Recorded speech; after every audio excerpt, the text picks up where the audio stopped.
welcome to another episode.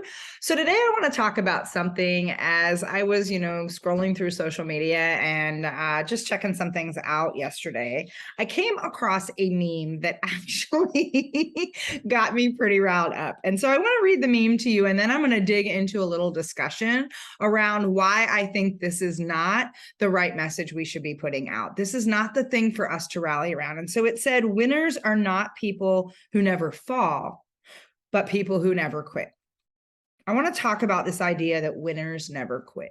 And I want to call bullshit on the fact that winners actually quit all the time. And so first of all, I want to step into a space to talk about the distinction around when I say winners quit all the time and quitting on yourself. So there is a space where when we quit on ourselves, we're quitting because maybe something feels too hard. It's pushing us out of our comfort zone. We don't have everything that we need, or we don't think we know how to do something yet. We may quit on ourselves, and that's a different level of quitting. And so I can understand if that meme is directed in that space, then yes, I would say winners don't quit on themselves. And so I need to put that caveat in there, because when I hear a statement that says winners don't quit, I'm going to tell you winners quit all the time. I am a quitter, and I am damn proud of the fact that I quit. And I'm going to tell you why. Winners quit because they need to step in a place that allows them to be aligned and authentic in who they are. They need to know how to clear out the noise, clear out the nonsense, clear out the drama, so that they can show up and do the work that's activating through them, show up that's calling through them. And so when I say winners don't quit, what I mean is, or winners do quit, they quit all the time. And if you look at the Oprahs and the Tony Robbins and the Michael Jordans and the Walter Paytons and the whoever else, and they did a lot, all those winners quit.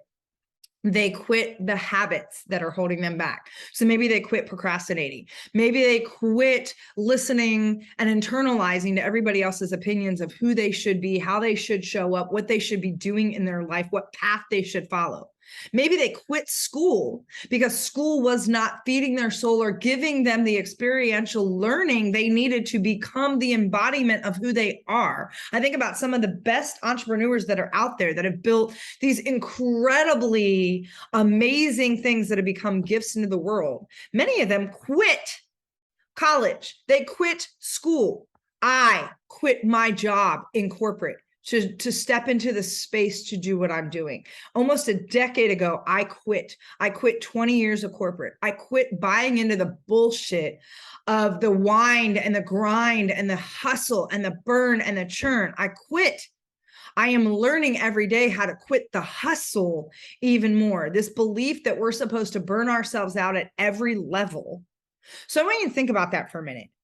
Winners quit all the time. And it's interesting because I heard this quote on a podcast the other day, and I decided I had to, change it a little bit and make it my own. And so what I thought about was this idea that, winners quit. And so what I loved was winners quit all the time, because you get so clear on your hell no's. It's the only way that you can actually access your fuck yes. And so I say that because we have such a culture right now that is all about winners don't quit, winners don't quit, winners don't quit. And it says, bam, bam, bam, bam, bam, winners don't quit. Yes, they do. Yes, they do. They quit listening to things that don't serve them. They quit putting time, energy, money, resources, attention on the stuff that's not aligned with who they are. They stop giving everybody else what they need at the expense and cost of serving themselves first. They stop letting other people lead them, dictate how they're supposed to live their life, and they step into a powerful place to lead themselves first. They stop putting toxic food and things into their body that's not letting them be vibrant and alive and energized and engaged and present in their life. They stop listening to the way that we're supposed to be successful in this life. This is what success looks like. They stop, they quit. They quit listening to that bullshit. They quit listening to a space that says A plus B is C, and that is the only path. You know, one of the things I do when I'm doing some of my corporate trainings is we always have this exercise, and I think I've done this even on another podcast. We always do this exercise around, you know, let's talk about some basic math, right? So mathematically, and I always am clear to say mathematically, not philosophically or spiritually, because I would have a completely different discussion around it in that case. And mathematically, we all can agree that 1 + 1 is 2. Okay. Mathematically, so is the square root of 4. Mathematically, so is 3 - 1. Mathematically, so is 298 - 296. You see where I'm going, right? So mathematically, there are all these ways to get to 2. In fact, mathematically, we have been taught, and we have proven, at least thus far, that there's an infinite number of numbers available in our number system, mathematically. So mathematically, if there are infinite numbers in the number system, wouldn't it also be fair to say that there are infinite ways to get to the number 2? However, we have this prescribed way that we lean in and think is the only way to get to 2. And people get hell-bent and wrapped around the axle in the space of 1 + 1 is 2. 1 + 1 is 2. 1 + 1 is 2. 1 + 1 is 2. Come hell or high water, 1 + 1 is 2.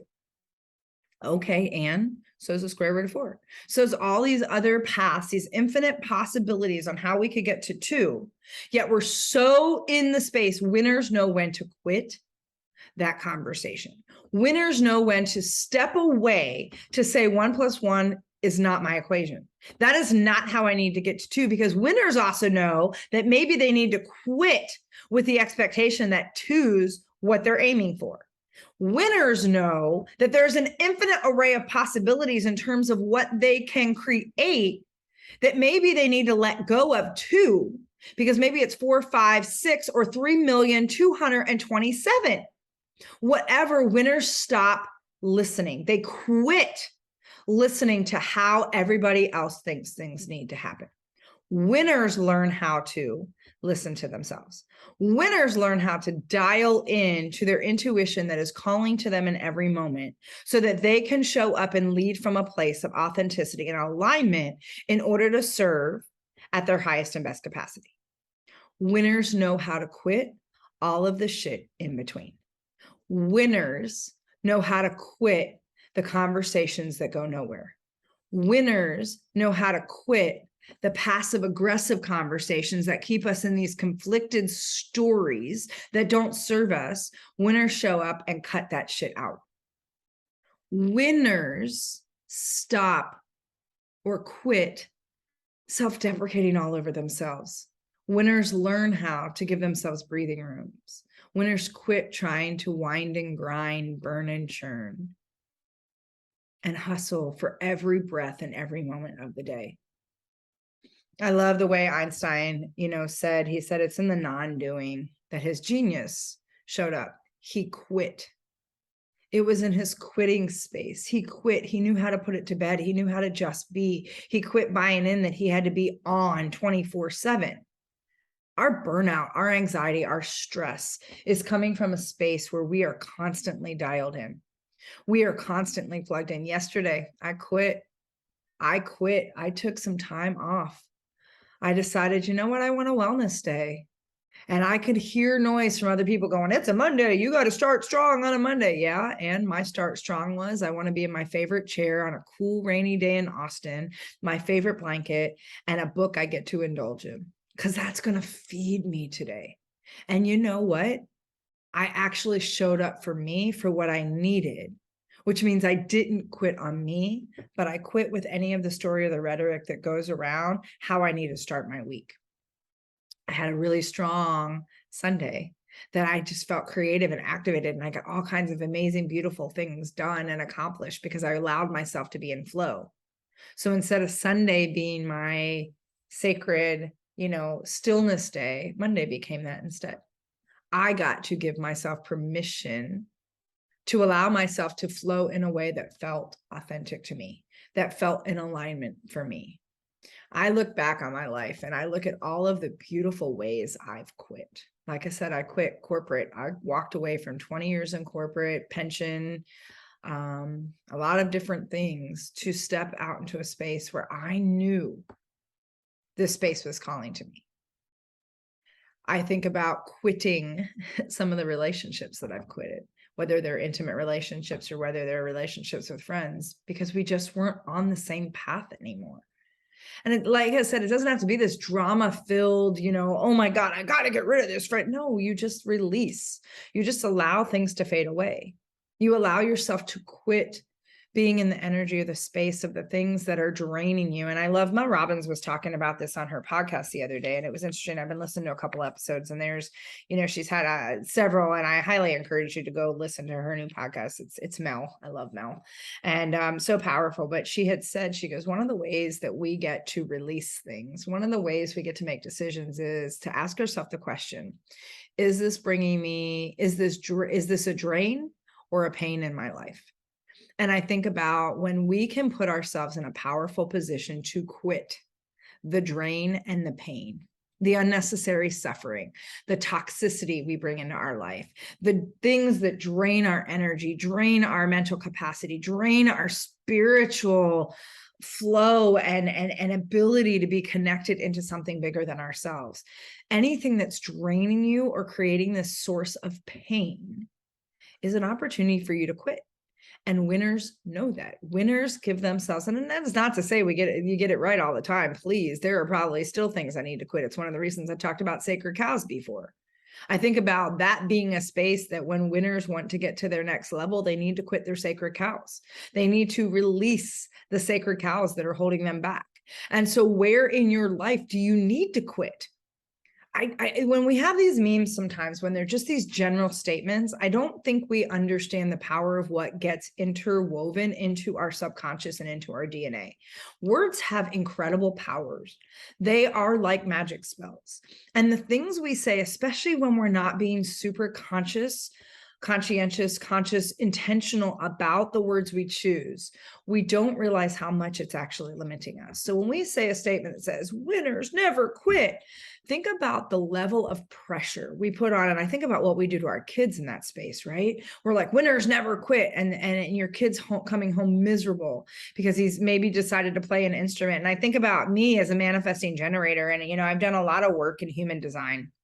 And I'm constantly studying what human design really means. And it's our energetic, wiring and coding of who we are and why we're in the world. And each of us has a different one. And when you think about it, there are different ways to raise your kids or understanding. And like as a manifesting generator, I'm here to try things on and pivot and quit the things that don't work. The only way I can learn, the only way I can step into my fullness and my greatness is to try things to see if I like them. And then to be like, no, I don't. And then to walk away. Like I'm here to start things and to catalyze things and to be in the understanding and the learning to what I need to gain. And then I get to walk away. I am actually here to quit. I'm here to quit different things. And I think about manifestors. They are here to quit. Generators, it doesn't matter what your design is. We all have space where we're here to quit the things that don't serve us or never start them in the first place. And so if we don't give ourselves permission to understand that there are more things we need to quit than things we need to hold on to hold that badge of honor. And I think about it's another one of those badge of honors. It's like the word busy, right? When we sit there, that ultimate 4-letter word, and we sit there in a space and we're like, busy, I'm so busy, look at me. We do the same thing. We say, I don't quit, even though I'm on the floor and can't pick myself up. And oh my God, I'm beyond burnout in the black abyss. I'm in the point of no return right now, but I'm not quitting. I'm not a quitter. Do you realize what that's doing to our psyche? Not only our psyche individually, not only the psyche for our children, but our psyche for the fabric of our culture as well. Do you understand the power of those words, that conviction that says, I don't quit? God, it's damning. It's damning when you think about what that's doing to hold you back. Because winners know how and when to quit. Winners quit all the time. God, they quit all the time. And your clear hell no makes room for your fuck yes. And it's only when you get in a space to get so clear on what you need to release and let go, when you can say, no, this isn't for me. Hell no, no.